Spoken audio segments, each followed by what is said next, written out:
Hi, welcome back to the Change the Culture podcast, educating on the importance of ESD empowerment self-defense.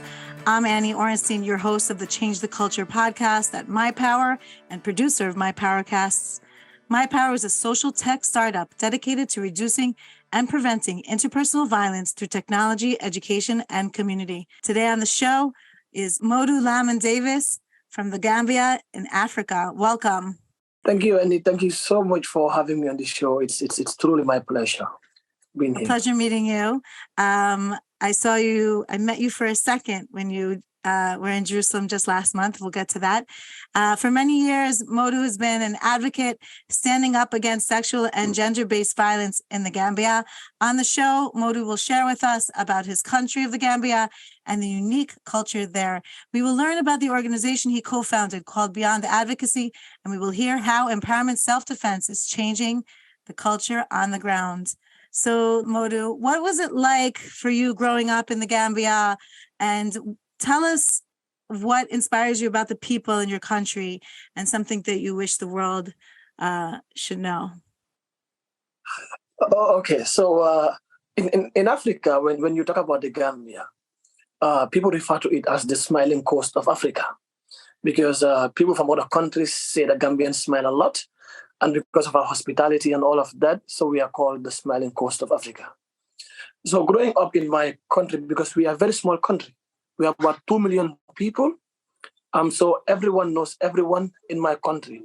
And as such, people try to be as nice and as kind to each other as possible because we are so interconnected as a people. So that kindness, being born with that hospitality and all of that, propels me and helps me grow to become a better man on a daily basis. I'm growing up in my country where we're always playing football in the street. Where you can just walk into any house in the neighborhood and say that you're hungry and people would give you food. As a stranger, you can go into any community and say that you want to pass the night in any house and they would open their doors that they are more than willing to host you for a few days to stay with them before you're able to continue with your journey. So that is something that inspires me about my country and about my people. And this is what I know about my country growing up. And this is what I inspire and I intend to do towards the rest of my days. So that is why we are called the Smiling Coast of Africa. That is the nickname of the Gambia. You can check it out on the internet later. So we have beautiful beaches where people go to all the time. We have a nice sunset. It's amazing. I love my small Gambia. That's so wonderful. That's beautiful. Thank you for sharing that. It makes me want to visit already. And I love that. I love hearing of the culture. And that's really unique and special and beautiful. It's something to be so proud of because not every country is like that. Wow. I didn't know. And thank you so much for sharing that. So obviously, when we talk about change the culture, we're talking about changing the culture of violence through empowerment self-defense, which is a worldwide global movement. And maybe you can share about how you first discovered ESD and what it means to you. Where does the culture of violence touch the Gambia? Like, how do you stand up to it? So I learned about ESD in 2019, I guess. Then I was working for an international organization called Safe Hands for Girls as the head of programs. So the Africa director for ESD, Federica, was in the US and learned about Safe Hands for Girls and what we do. Safe Hands for Girls is a survival-led organization. We raise the awareness of people on sexual and gender-based violence, of course, with focus on FGM and child marriage. But basically the whole spectrum of sexual and gender-based violence. So when Federica learned about Safe Hands for Girls and the amazing work that we do in the Gambia and the USA, she was very interested in getting to know more about what we do and how we can kind of have a paradigm shift in the work that we do to ensure that we inculcate ESD into our work. So she reached out to the organization to introduce ESD. And I remember as soon as we learned about the model that ESD uses, from Federica's email, everyone in the office was like, wow. And for us, that was the missing component in the work that we do. And as a result, we had to apply to attend the first violence prevention conference in Israel, where myself, I was trained as a co-ed instructor, where, 3 of my other colleagues were trained, as two of them were trained as, women level 1 instructors, and myself and another person were trained as co-ed instructors. We were trained by ST and Mikhail and Judith and Yaron and everyone else. So that is how I got to know about ASD from Federica when she sent us that email. And when we read about what ASD does, the amazing work that ASD does, everyone was blown away. Everyone was wowed. We wanted to do our utmost to ensure that we attended that activity. And as soon as we did, as soon as we got to El Halef and met all the beautiful people in Israel, in El Halef, it's been amazing from that time. And we want to do it over and over and over again. Wow, amazing. That's amazing. It is truly an incredible place. And it brings together people from around the world and changes lives, meaning the 5 principles of ESD, think, yell, run, fight, tell. I always have to throw them in. It's definitely life-changing. Once we learn about these tools, it's mind-blowing in a sense. There's no going back once you know about empowerment, self-defense. It really helped your purpose. It really helped what you were doing. And tell us about Beyond Advocacy. When did that get started? So after we left Israel, myself and my colleague, the co-founder of Beyond Advocacy, she's called Lisa Kamara, and we used to work together at Safe Hands for Girls. So as soon as we knew about ASD, like I said, our lives have not been the same again. And because we were going across the Gambia, talking to people, teaching people about sexual and gender-based violence, we realized that, some of these people that we teach, some of these people that we train, some of these empowered people are getting abused all the time.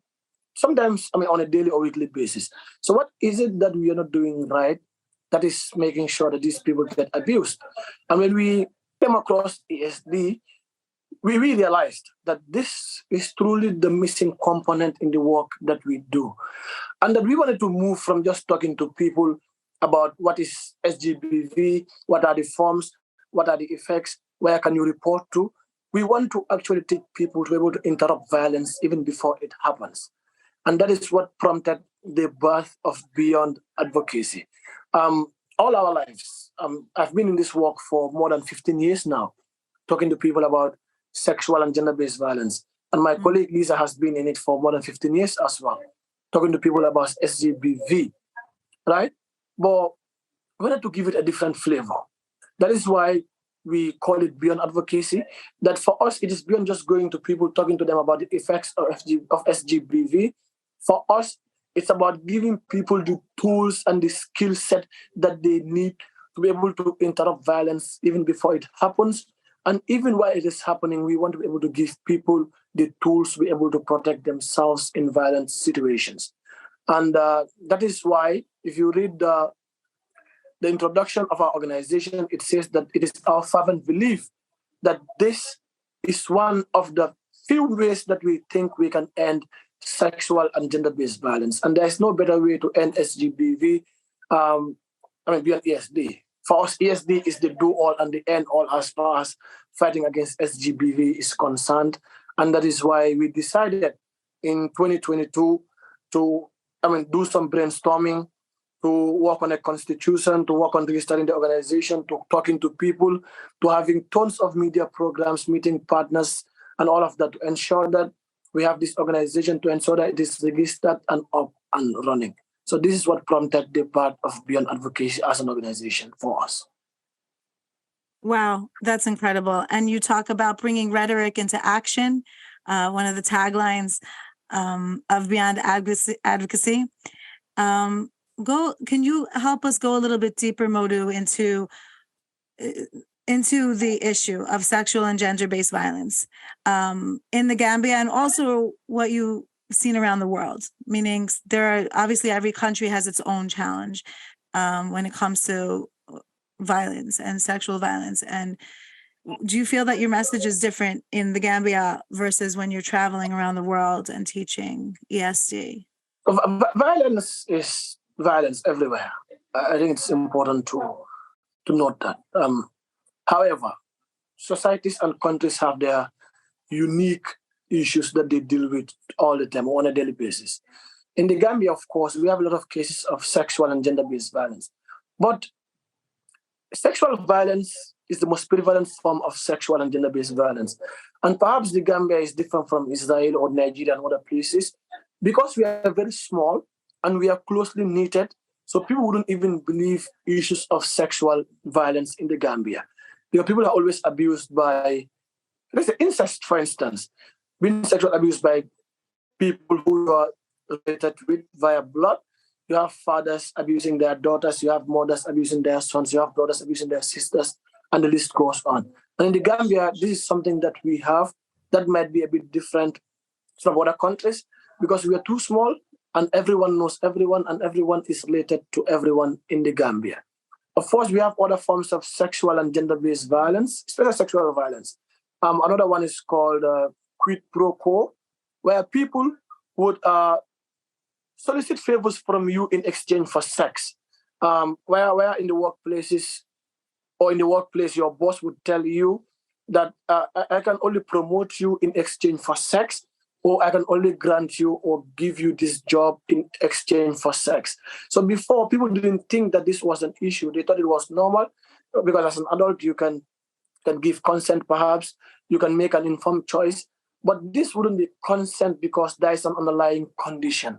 And that is what we are trying to teach people to understand. We have other forms of sexual violence, such as sexual harassment, all the time. We have catcallings, women when they wear short skirts, leggings, very tight clothes. People would call them names. Sometimes even security personnel that they are supposed to report to would sexually harass them, especially on the beach. Because when you go to the beach, you're expected to, dress in a way where you'd enjoy the cool breeze and all of that. And sometimes you have men on the beach that would harass or abuse some of these young women, or sometimes even security personnel would try to abuse some of these young women and girls in the Gambia. So these are issues that we have as far as sexual violence is concerned. Of course, we have other issues like physical violence, for instance, corporal punishment in the school settings where, teachers would beat students or other school administrators. We have bullying in the school settings. We have other instances where students would be asked to kneel down under the hot sun or crawl under the hot sun. They would do very, very cruel things to children. And with women, sometimes they would also be faced with what is called emotional or psychological violence. They wouldn't be beaten, they wouldn't be sexually abused, but sometimes name calling. People would call them certain names that they wouldn't want, certain names just to degrade them, certain names that would have a serious bearing on their mental health and psyche.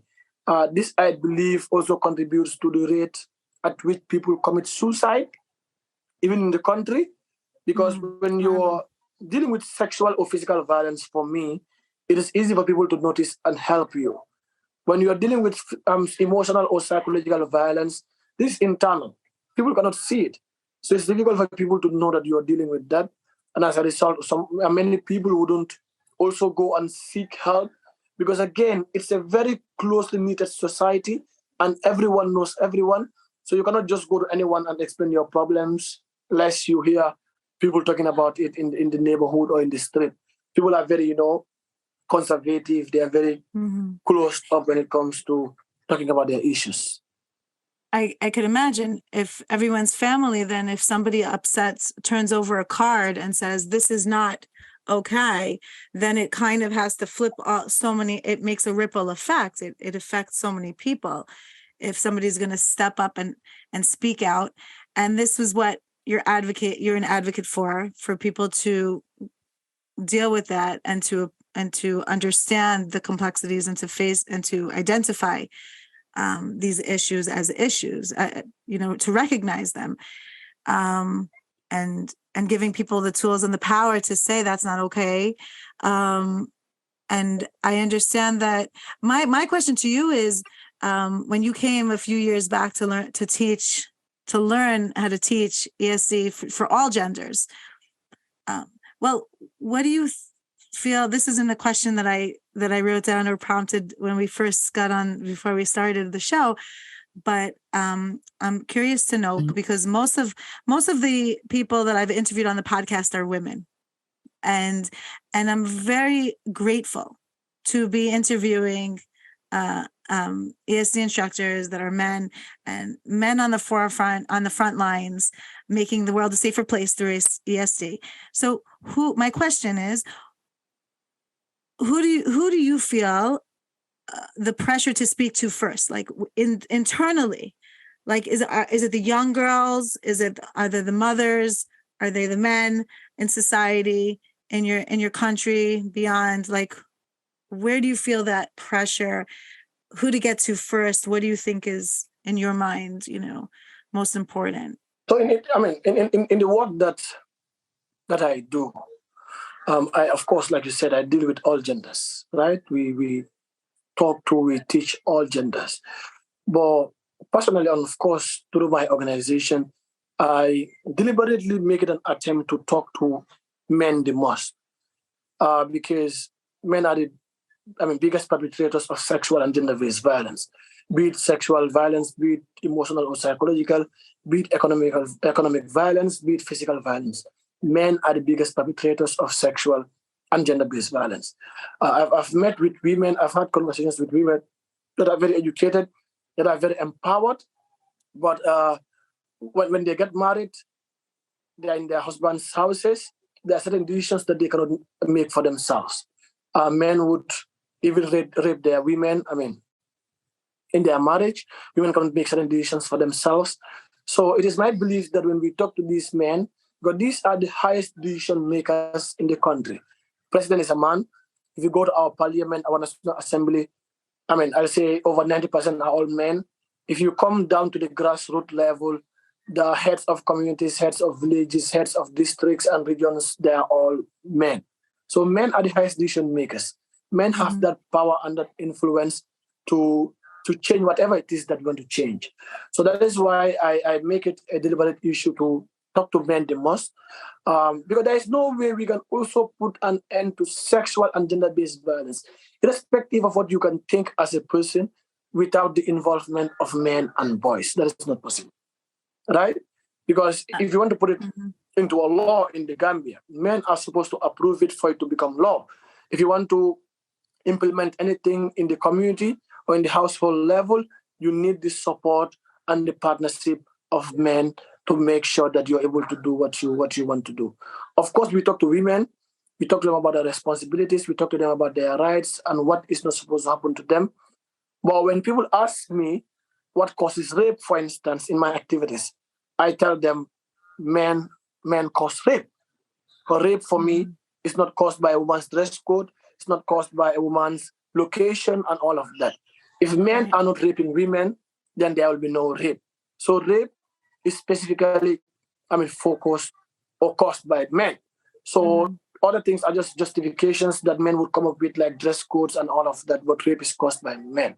So that is why I make it my motive to talk to as many men as possible, talk to them, make them understand the importance of respecting people's boundaries, especially women.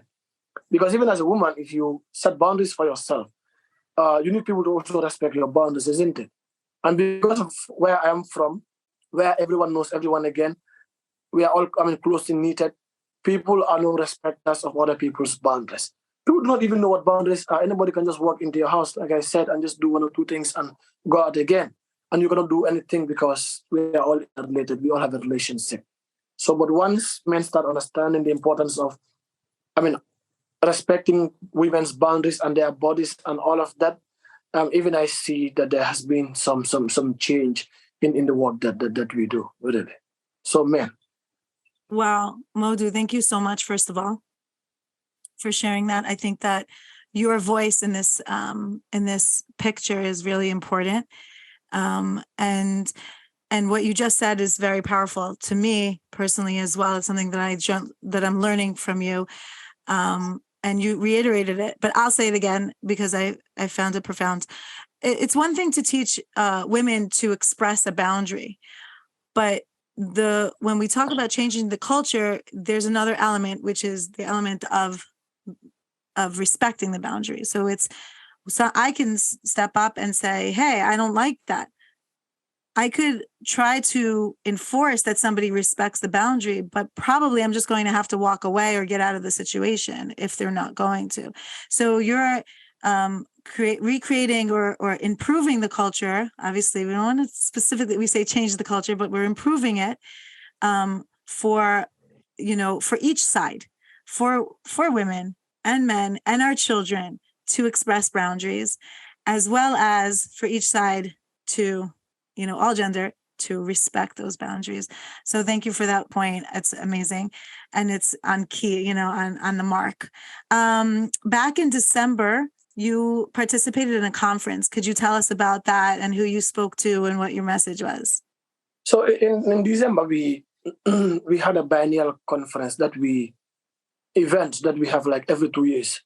It's called the National Youth Conference and Festival. It's the biggest youth gathering in the Gambia, where you have like thousands of people from across the country, from across the nook and cranny of the Gambia, to come together, to have conversations, to exhibit their culture. I mean, to exhibit whatever it is that men or young people in general are engaged in, be it in sports, be it in, whatever it is that people are engaged in the Gambia. So we have like thousands of people that came from across the Gambia to come and witness that. So I was part of the organizing committee for the National Youth Conference and Festival, and I led a whole discussion on empowerment self-defense, where I talked to people about the model of ESD, where I trained people about boundary settings, about how to protect themselves, how to escape from violent situations, about how to navigate around the 5 principles of ESD.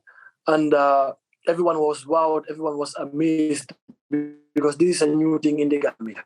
We are used to just going to people, talk to them about SGBV, and that is why it stops. And that ESD is the first thing, or the first organization, I would say, that probably gives people the tools that they need to be able to protect themselves in violent situations.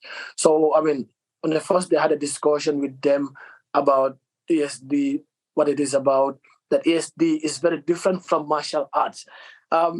People are getting to know about ESD, but most people would think that it's martial arts because self-defense, right?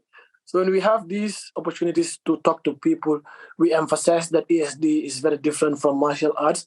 So once they were able to understand, or once we demystified that myth, everyone was interested to participate or to take part in the activity that we are doing. Because when you talk about martial arts, people are like, especially women, no, I think I'm too weak to do this. I'm a woman, I'm soft and stuff like that. Mm-hmm, but when it's ESD, self-defense, then even persons with disabilities know that they have a stake in it, and that it is something that they can learn from, like setting boundaries, for instance. Irrespective of your ability or physical appearance, anybody, anywhere can learn to set boundaries for themselves. So while I was there, I had a whole class, talk to them about ESD, what it is about, train them for a couple of days. And since I left the place, I've had people call me from different organizations to go there and teach them about ESD. Wow. And that activity was like bushfire. Like it basically kept spreading and spreading and spreading and spreading. It was amazing, really. And that's wonderful. ESD is becoming a clarion call for everyone in the Gambia. Now we have people calling us all the time to come and train their organizations. We have schools calling us to come and help them train their students from that one activity. So it's been amazing. Wow, that's amazing. I'm so happy for you to have had that opportunity to speak to so many people, and I'm happy for the Gambia. I'm happy for the world. It's incredible, because most of the people that I interview on Change the Culture podcast, they're out on different continents, right? Whether or not I'm speaking to somebody in Australia, Hawaii, and all around the world. And it's very daunting. I always, each and every, person I interview, I'm always in awe of what it is, to take on your country and to actually have a kind of responsibility for millions of people, in a sense that you have something to share, and you want to be a light and to bring that out into the world. And it's very hard. It's very intimidating.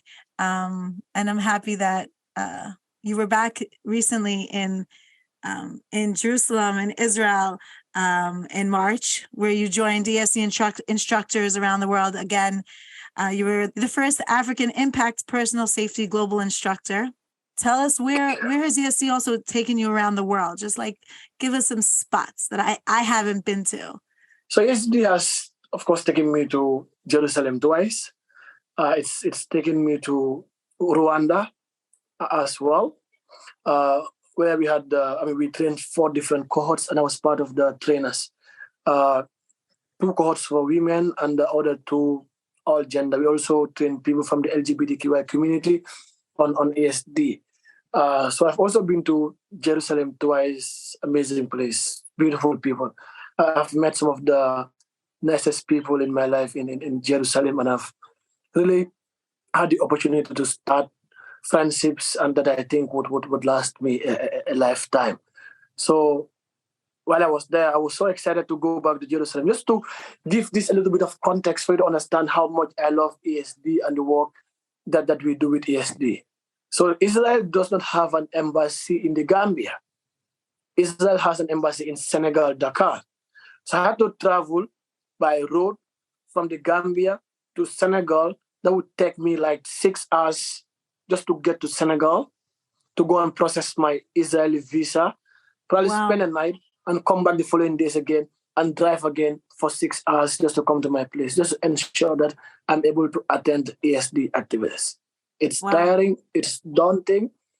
I've had the opportunity to do that, to get to other countries as well, and I just turned down the opportunity because it's not worth the suffering for me. But so far as it's ESD, even if it requires traveling all the way to New York and coming back to Israel again, I'm going to do it. But this is something that we love. It's something that we have passion for. So while I was in Israel this past March, of course, I was there to be trained as an impact instructor, and like you said, as the first African impact instructor. And when I got there, I was amazed that I was the first African to be trained to be an instructor. Also, I was also very honored and privileged to have had that opportunity. And while I was there, I met different people from different parts of the world. There's something about Jerusalem and something about El Halef. Once I get in there, it's like I've known those people all my life. So I was there, we're doing trainings, we're doing life simulation exercises. It's easy to be in your corner and say, I can just do an axe kick or fly one and all of that when you're sitting down. But when you've been trained as an impact instructor, you're hitting people in the suit and all of that, that is serious stress. It's serious adrenaline. And that is the part that we love. The stress, the adrenaline, the conversations that we have, the emotional support that we also give to each other. I promise you, it's not a bed of roses. We start trainings from 9 a.m. to 9 p.m. almost every single day. And we just have like 5 minutes break, 10 minutes break, 30 minutes break for lunch, and that's about it. We are working and working and working and working over and over and over again. I tell people, being an ESD or impact instructor is not a career, it's a calling. It's a calling. So once you are in it, the passion with which you exude, that you give to this work, no amount of money can be used to compensate you to do that you do. Waking up at 7 a.m., starting your activity at 9 a.m. to 9 p.m. every day. When you're back to the hotel, you can't really do anything. You just go to sleep, wake up again, do that over and over again. ESD and impact, these are callings. And I don't know what water you did and Lisa prepare for people. Once you drink that, you never want to go back again. You want to continue and continue and continue doing it over and over and over again. I love it so much. While I was there, imagine having that ESD background and now also having an impact background. This, enriches the work that we do. This also helps us be able to, teach people better, give them the ESD perspective and the ESD side, and also when they need be, also give them the impact side. It's amazing. It's a powerful and wonderful combination, so to speak. That's amazing. I'm so happy that you had that experience, and that thank you so much for sharing with us that journey, because first of all, it is incredible. I mean, it's so inspiring every time we have visits with instructors from around the world, and it's a family. We're like it's a big family. And then everyone goes back to their home countries, and you have a lot on your shoulders, like I mentioned before. So it's very powerful, and just to talk to the point about your passion, something that you're doing day in, day out. It's something that almost when you find your passion, you're willing to pay to do it, because it's something that you're born to do in a way. You have a mission, you have a, and it becomes a gift, and it's a calling, like I said. It's that's a calling. the word you have use, to the do calling. Yeah, it's the calling, and the passion that you have to invest in that calling day in, day out is admirable.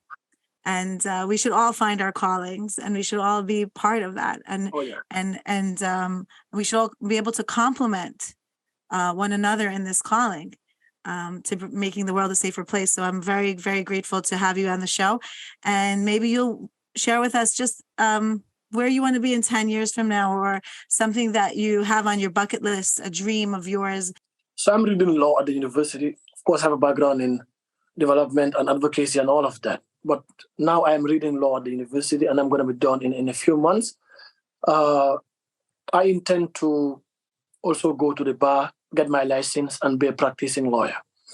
I want to be able to go into the community, teach people about ESD. And of course, I want to teach as many people as possible. But I know I cannot teach everyone in the country too. But the people who've been through issues of sexual and gender-based violence, the people that have taught and have been through sexual and gender-based violence, these are people that I want to help and represent in court to ensure that they get the justice that they deserve. Whether you were raped some 10 years ago, whether you were abused some 15 years ago, I want for people to be able to have someone who understands these issues first, which is SGBV, ESD, and all of that, to be able to represent them in court to make sure that they get the justice that they deserve. I also want to travel around the world. That's so beautiful, Modou, because thank you. Thank you for not only listening to somebody sharing, what they've been through, but also the advocacy and taking it to the next level. So good luck with that. That's amazing. Amazing. So I was going to say, I also want to travel with ESD and impact as much as possible to teach as many people as possible. And like I said, this is a calling for me. It's a mission that we have that we need to accomplish at all times. Of course, before ESD, I've been to other countries. But the work that I do with ESD and impact, let's say, it's so fulfilling that I cannot imagine myself going back to the things that I used to do before. This is what I want to do. Go out there, teach people, knowing that you're having a direct impact in the lives of these people, knowing that you're changing their mindset, you're not changing per se their culture, but you're improving their culture to making sure that they're able to set healthy boundaries for themselves, to ensure that they're able to navigate through this thing called life without any issues of violence and things like that. So in 10 years, I want to visit as many countries as possible to teach people and spread the message of ESD and impact as much as possible. I tell you this all the time. I tell you, you have a battalion. People like myself, we do not need to be sent emails. Sometimes that is very formal. Send me a message either on Messenger or on WhatsApp and tell me, Davis, this is where I want you to be on this day at this time. And so it's done. This is something that we love. This is something that we have passion for. I mean, when you sent me an email, it took me a couple of days to reply, but as soon as you sent me a message, I replied easily, isn't it? Sometimes for us, I believe ESD is a family. So we do not always need to go through the formal way of doing things. We are a family. We are just a phone call or a text message away to say that this is what I want for you to do for ESD. And for people like myself, consider it done. And I know people also, who are in other countries, who are reaching out to me on a daily basis and are very interested in being instructors and being able to train as many people as possible. These are most of the people that I've trained in other countries. right? People have trained who are from Nigeria, from Kenya, from Zambia, from Lesotho. ESD has been everywhere. So we have people everywhere that are able to spread this message across. And I want to go to as many places as possible to teach as many people as possible and to spread the message of ESD as possible. Beautiful. Wow. I that's incredible. And good luck with all your dreams. Thank you again for sharing that. So we're at the end of the podcast. And if there's anything that any last words that you want to share, how can people reach out to you? Love to hear. Yeah, so what I'd like to say right now is for people to make it, people who have not been trained, to make it a point of duty to try to learn about ESD and the work that ESD does. Because what ESD does is life-changing. And you might never know when you're going to need it. So I think it's important for everyone to learn about ESD and the work that it does. And also support in any way that you can to make sure that our message reaches as many people as possible. Of course, if anyone has any questions or needs any clarification or just wants to connect and talk about my work or what ESD does and all of that, I can always be reached on Facebook. My Facebook name is Modou Lamin Davies, MODOULAMIN DAVIES. My Instagram is Davis Modou Lamin. It's like my surname and then my name. And on Twitter, I can be reached at Davis Mo Lamin, DAVIEZ at Mo Lamin. So these are places that you can reach me on. Of course, if you go on the ESD sandbox, I'm always there. I can always be reached there. I'm everywhere. I'm everywhere, really. That's wonderful. And obviously we'll share all your contact info in the show notes when we publish the show. Thank you so much. Thank you for tuning into the Change Your Culture podcast. And thank you to our guest, Modou Lamin Davies from the Gambia. It's a pleasure to have you on the show. Recently, we uploaded all 17 episodes of the Change the Culture podcast to Apple Podcasts, and you can help us prevent violence around the world by rating the podcast and leaving a review on Apple or Spotify so that more people will be able to learn about empowerment, self-defense. Stay tuned for the next Change the Culture podcast dropping every other Wednesday. Last but not least, thank you to Alicia Halevi, the editor, and to My Power for the opportunity to share empowerment, self-defense with the world. All the best.